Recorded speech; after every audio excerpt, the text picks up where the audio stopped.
Hi, this is Mary Kaye's Positivity Podcast. I'm a yoga and meditation teacher and life coach. I'm also author of several self-help books.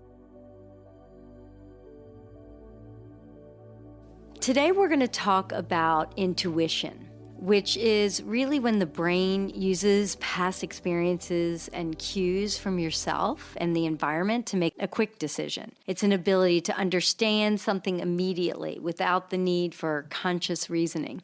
Today our guest is Ashton, and she's a music professional, but she also happens to be a psychic and medium. So I wanted to ask her a few questions about what it was like having this gift and how she uses it to really trust her intuition and help other people learn how to trust their intuition. Because really, intuition is an instinct. It's your gut feeling or sixth sense.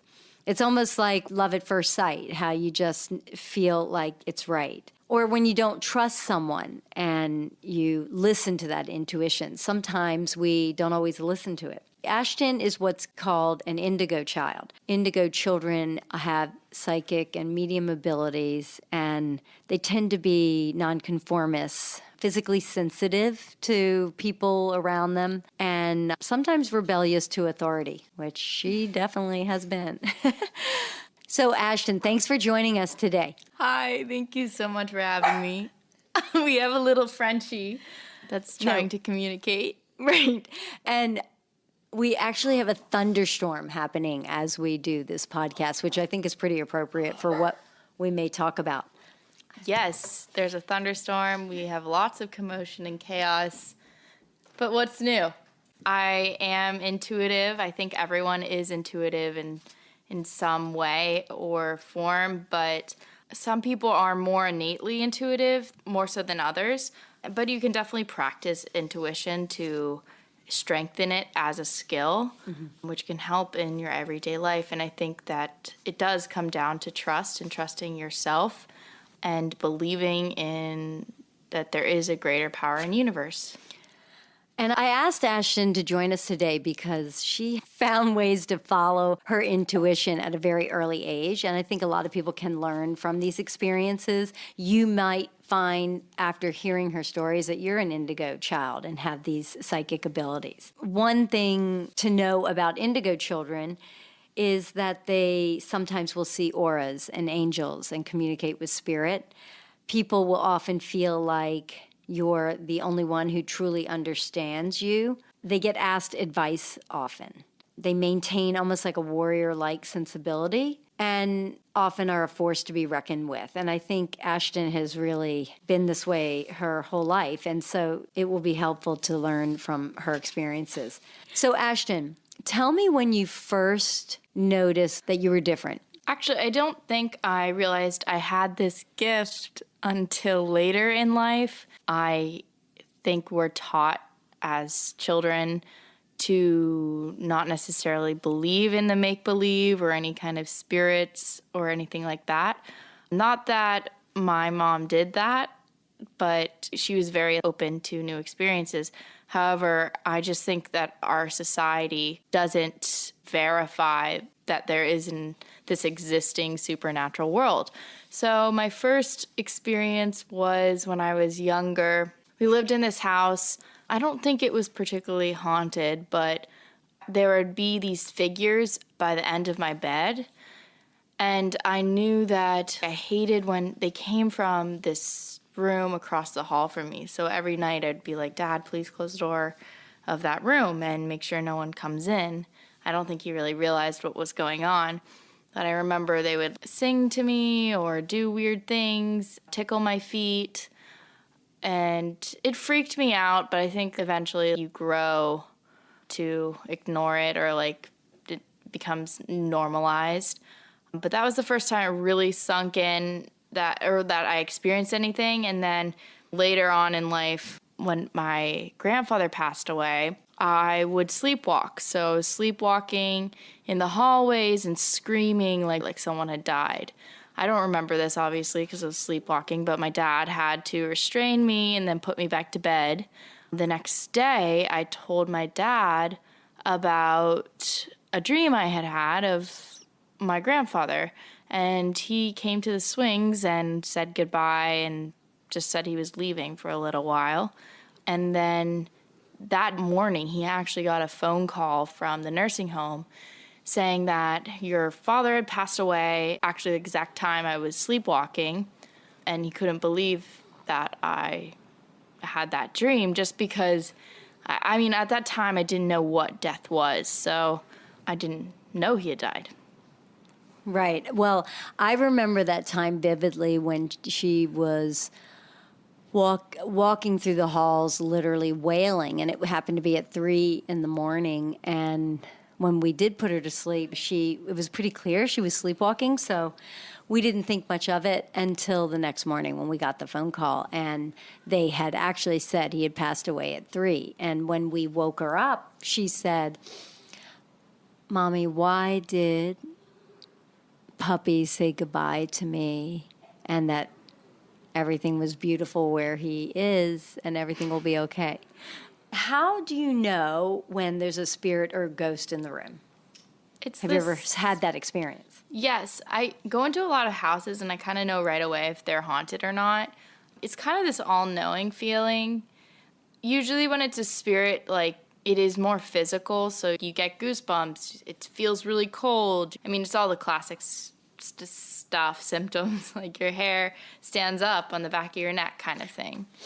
Can you give me an example of a time when your intuition on someone was dead on? I think a lot of women might appreciate understanding what you sensed about a person and whether your instincts were correct or not. A lot of times I know women are really guilty of not listening to their intuition. They say that women will get on an elevator with a man who's sketchy and they get a really bad feeling about him, but rather than be rude and get off the elevator or really listen to their instincts, they will ride up with this bad person. So the idea is get off, don't care about what he thinks. So, and really listen to that intuition. So can you give me an example of how your intuition on someone was accurate?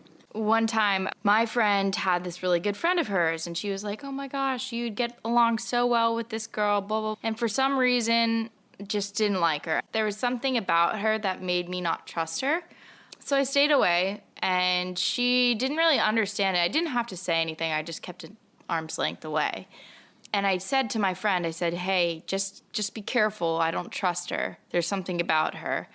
Turns out, like 3 years later, her boyfriend cheated on her with that girl. Those little things, those subtle characteristics or traits of people I can pick up on that other people can't see through.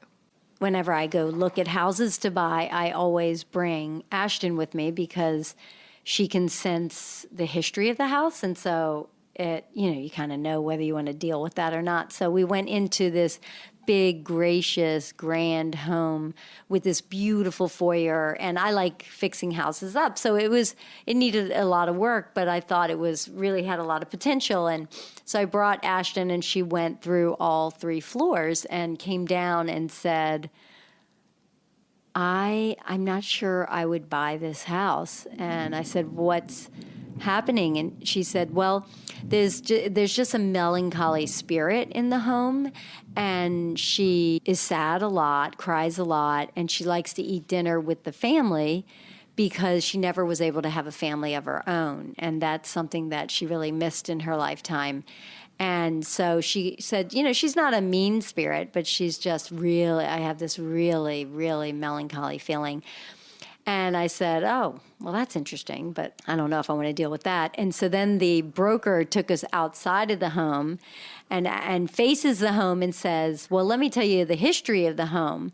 And she said, "This home was built 200 years ago by a wealthy shipping magnate. And do you see that little teeny home on the property line?" And we were like, "Yeah." And she said, "Well, he built that home for his mistress.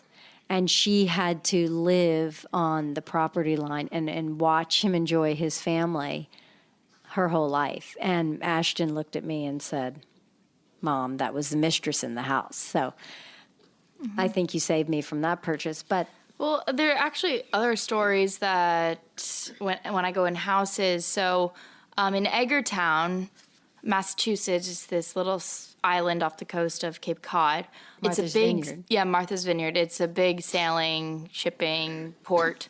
So a lot of old houses are there, and Old captain houses. old captain too. houses. There are a lot of old captain's houses. My friend, she invited me to stay at her house in town, and I did, but I could not stay in the main house. It was just like eerie feeling. I felt like this woman. I saw a woman actually. So she was long, dark hair, and I thought it was my friend's sister. So I was just like, oh, okay. Like, thought nothing of it because it was in the middle of the night, and I thought she was just passing by the room. But no, that was not Ellie. Ellie hadn't come home that night, so it was definitely not her. But I just told the mom, I was just like, your house is haunted. She's like, it's funny you say that. Like, lights go off, faucets are going on and off, and doors slam. 3 months later, they have a flood in the basement. So 8 feet of water flooded the basement, but since it's an old house, you have to go underneath the front steps to get to the valve, and you have to dig through the ground. And so the plumber did that, but he came up with a skull and femurs and just like left the job on spot and was like, I'm not dealing with that house. The femurs were actually female, and they were cut in half. So I do think that that's just verification there that it is haunted, and what I see is it's true, but it was creepy. And because it was an old captain's house, that was probably some wench. Mistress, mistress that he killed. Or even possibly slave at that point. But she got rid of the bones because she didn't want anyone knowing. Tell me a little bit about how you have used this gift to help you in business with the music industry. Yeah, the music industry, it's similar to a lot of industries, but I think it's much more healing and intuitive because you have to be good at music.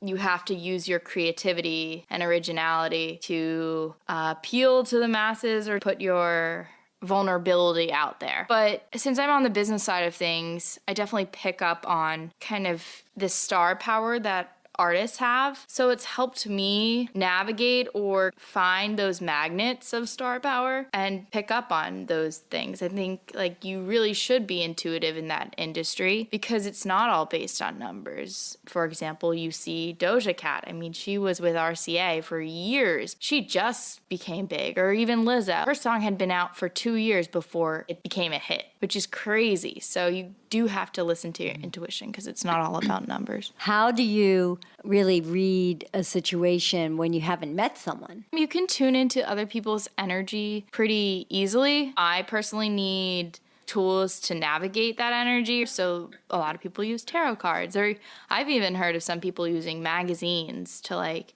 catch on words. I actually use now songs because if I'm in a car, I'm usually listening to songs. So I'll just put my iPhone on shuffle and say, like, I'll just speak to this greater power and say, like, let me know what is like the answer to my question or whatnot. And it's funny how accurate those songs come up. It's like dead on. It's like spirit will send you a song to answer that question. Uh-huh. Wow. Do you ever get signs from this other world? Yeah. Exists? I read that great book called Signs. After that, I focused on manifesting signs. So that day I was like, I want to see like an orange. And all day I saw oranges. And I know that's pretty... But why did you want to see the orange? Just because I needed some verification validation on it question? was real, that signs were real, and I was like, let me know that I'm on the right path, send me an orange. And I'd find the orange in like the weirdest places. Like where? Like on a sidewalk, but there was no orange trees near. Or there was one on a valet stand. Wow. But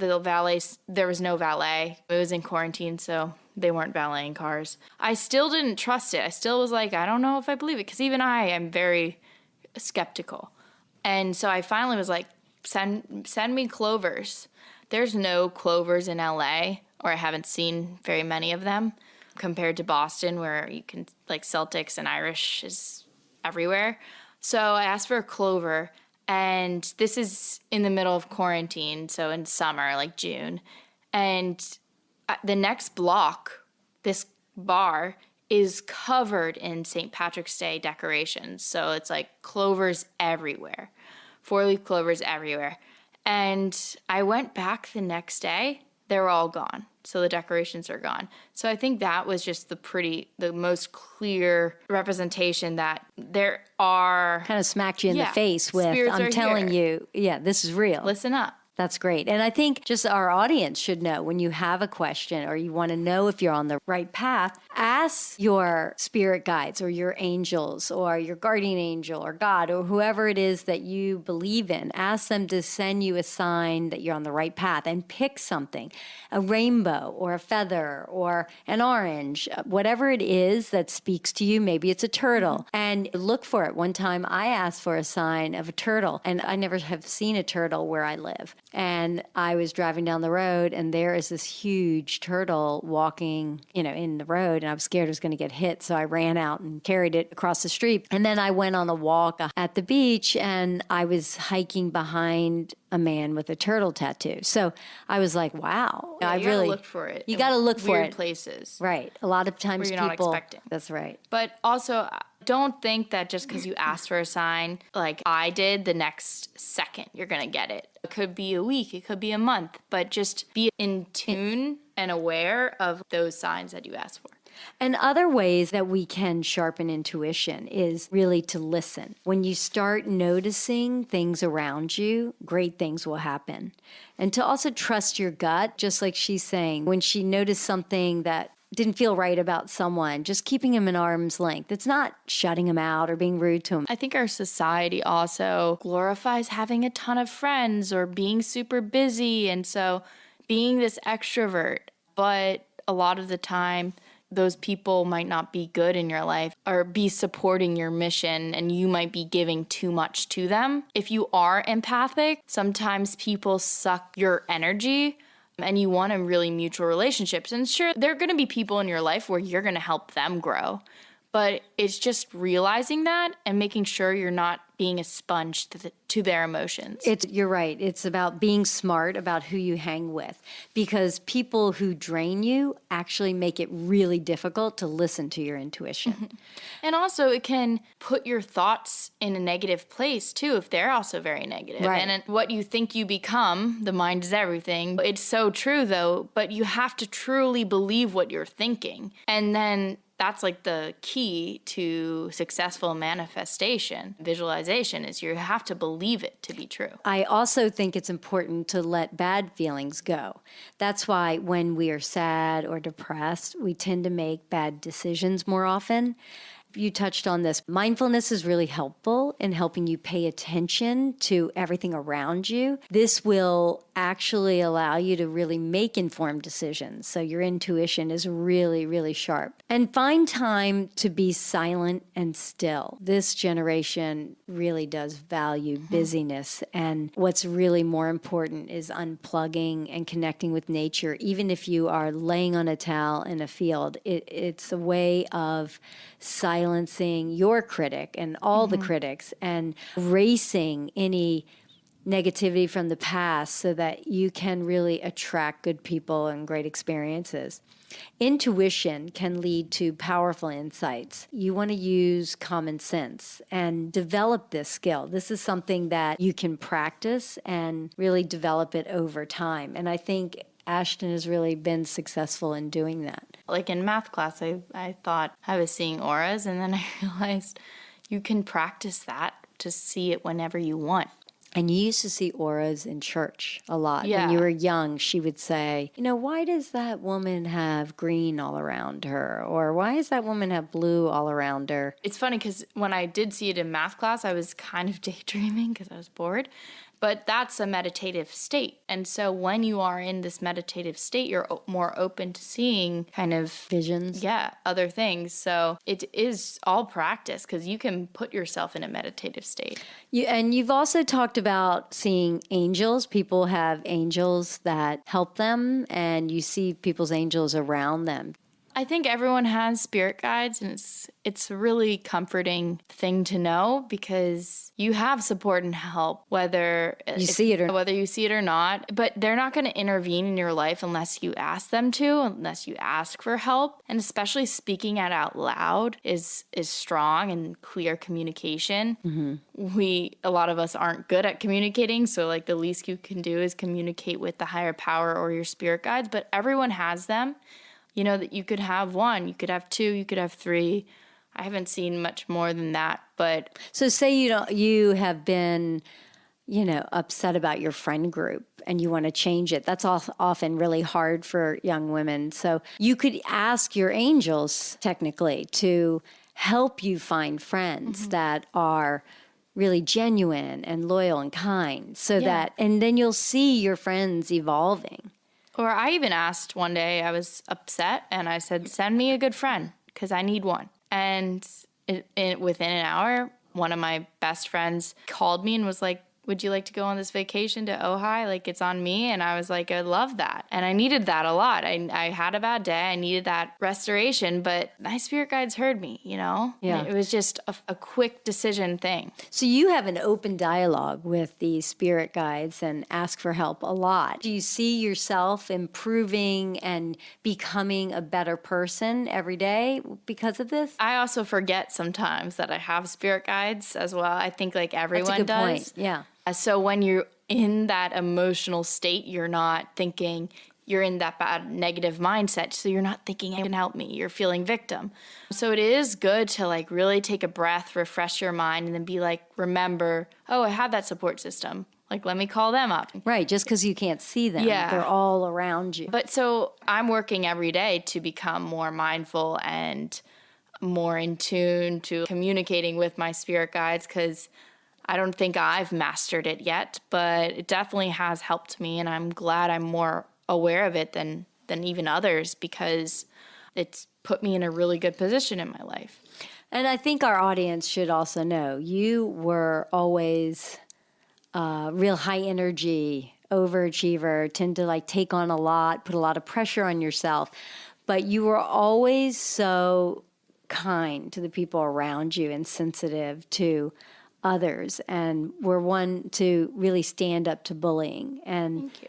I really feel like, what helped you? Why were you so fearless about standing up to bullies? Because you weren't very big. I think it's more injustice really pisses me off. I think that I know it's hard to sometimes stand up, but it's even, for me, it's more hard to watch it. So that's why I did it. What do you put out to the world, you'll receive back in some way or form. I always do something because it feels right, not because I expect something in return. But I think having a positive mindset and being really nice to others, that can only bring you good things. Right. And everyone has setbacks. So instead of like beating yourself up about that, just recognizing and regrouping, getting back in nature can help like literally shift your mind. I read an article that was like, if you walk in nature for 20 to 30 minutes, you lower your cortisol levels, and that can totally reset your mind and body. Mm-hmm. Well, thank you so much, Ashton, for joining us today. I hope that everyone learned something today and can go out in that world and really try practicing with trusting your intuition. And to end our practice, I'd like to have everyone join me for a short meditation. If you could, just close your eyes. If you're seated, just rest your back on your chair. If you are laying flat, you can lay flat on a bed or a towel. And I want you to just take a deep breath in and a long breath out. And start to relax the muscles in your face. Relax your brow. The back of your head presses into the earth. Unless you're in a chair, just notice the back of your head. Go ahead and relax the inner and outer ear, upper lip, lower lip, jaw relaxes, the neck softens, shoulders feel loose and heavy, And as you inhale, just say to yourself, relax. And then exhale and relax. Allow the upper back to soften and relax. And the lower back relaxes. Your hips and pelvis relax. And now allow your legs to feel loose and heavy down to your feet. And as you inhale, visualize a bright white light surrounding you. And this bright white light is filled with protective energy so that any negative energies just bounce off of you. And allow that protective light to envelop you like a cocoon. And notice how you're sparkling and glittering.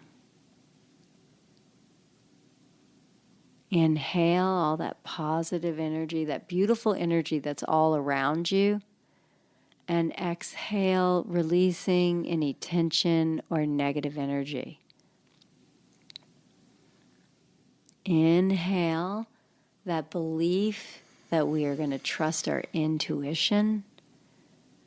And then exhale and let go of any cynicism, doubt. Inhale, allow the breath to help you go deeper and deeper. Allow the sound of my voice to eliminate any distractions. Notice how much calmer you feel. Sometimes it's helpful to visualize something beautiful in nature, a field of wildflowers, a snow-capped mountain, baby birds squawking in a nest, a crackling fire, a double rainbow, a feather on a dirt path, an orange on a valet stand, sitting on the beach listening to the ocean waves crash at the shore.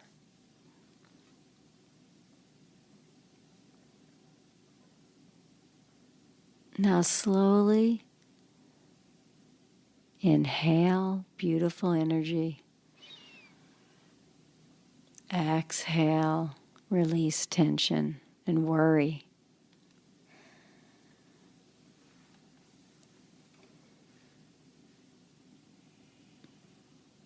And now that you've been able to clear your mind, you can go ahead and open your eyes and finish your day. Be sure to subscribe to Mary Kaye's Positivity Podcast, and I hope you'll join us again soon. Namaste.